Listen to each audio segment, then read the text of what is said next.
Can you remember your very first NSA event? Do you remember the feelings that went through you? It was exactly 10 years ago, Washington, D.C., Naomi's privilege of the platform. I still had a day job, and I was very new in the comedy world. I was scared. I remember seeing the legends. I remember hearing the stories of those of you who are so successful in speaking, making millions per speech. And then I sat there just like you, and I thought, hey, wait a minute, that could be me sometime. And then another thought, from the depths of your brain, started forcing its way forward through the enthusiasm until finally that thought shouted, yeah, Darren, great idea, but what if you...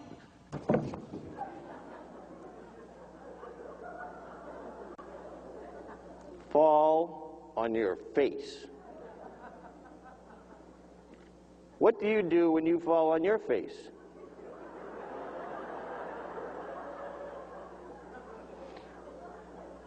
Do you jump right up and hope no one noticed?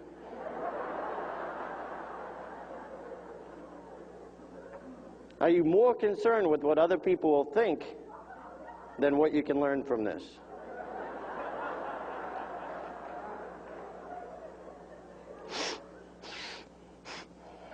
Is this where the horse did it?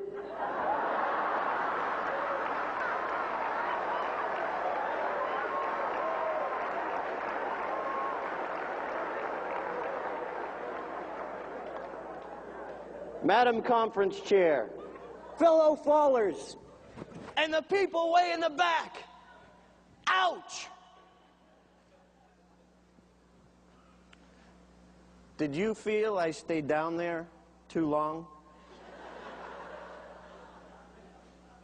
Have you ever stayed down too long?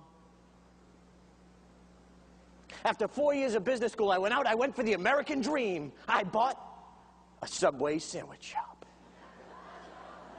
Oh yeah. You're all impressed, I can tell. I don't want to brag or anything, but I took a $60,000 debt in just 6 short months. I doubled that debt.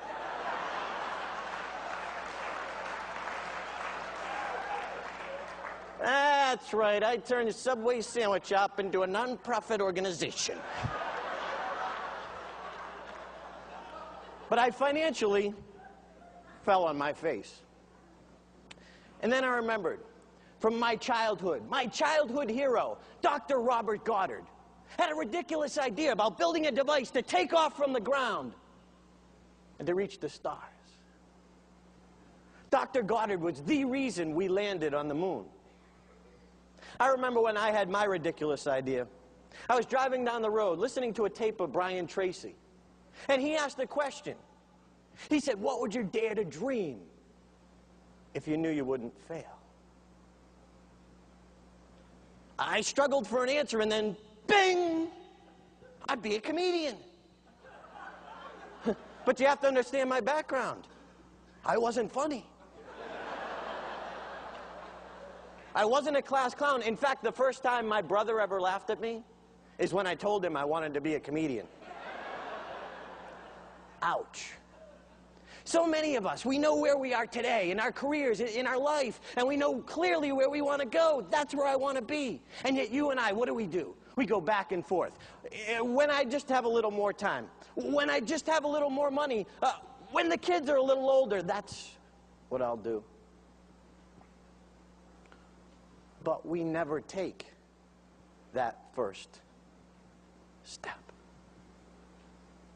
Dr. Goddard's first rocket took off in Auburn and landed in Auburn. It only reached 41 feet, but it was a first step. See, there are strangers out there, people who don't even know you, who will make fun of your first step. The next morning in Auburn, after his rocket failed, the headline read, "Moon rocket misses target by 238,799.5 miles." Ouch. But those strangers, those people who don't even know you, they're just obstacles in your way. We also have friends and family that love us, who don't want to see us fall on our face. Can you imagine my parents' reaction? What if they're stretching their budget to help me through college and seeing me fall on my face, and then I come home? Mom, Dad, I want to be a comedian.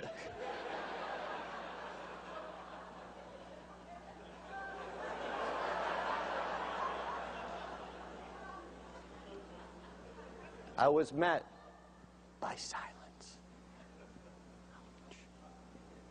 But they too are just part of your process. I remember after struggling in the comedy world for about a year, I was bombing one night. It was horrible. So I went for my surefire bit.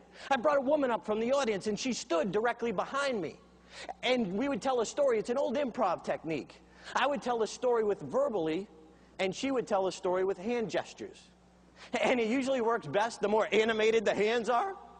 Well, this woman stood there like an ancient statue. She didn't move.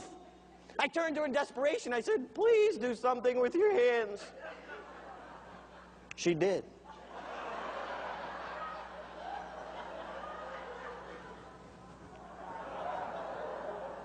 Oh, the pain, ouch. I immediately called my mentor, Rick Siegel. I said, Rick, I bombed, I died, they hated me. And Rick said, so?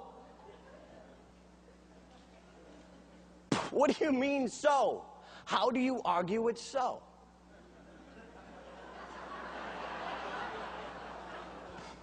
And then Rick reminded me, every comedian, every speaker, anyone who's accomplished anything has first fallen on their face.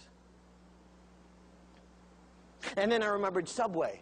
I fell on my face, but I never took the next step. You see, it's a step after the ouch. We forget about that.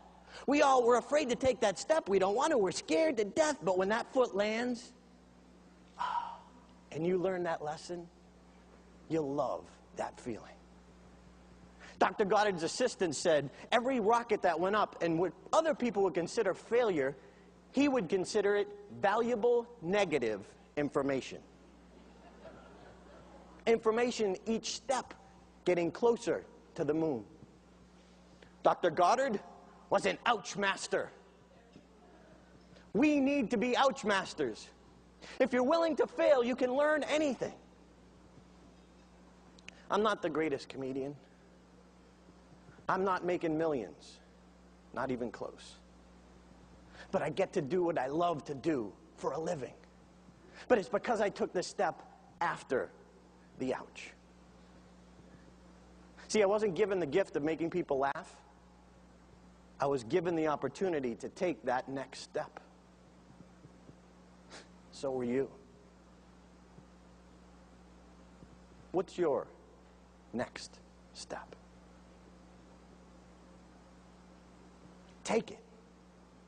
I didn't want to look back in my life and say, you know, I never did try that comedy thing, but instead, I died debt-free. Woo!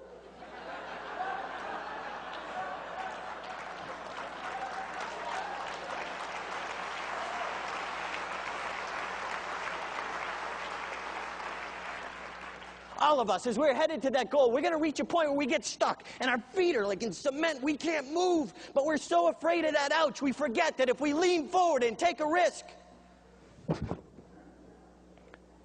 and fall on our face, when we get up, notice you still made progress.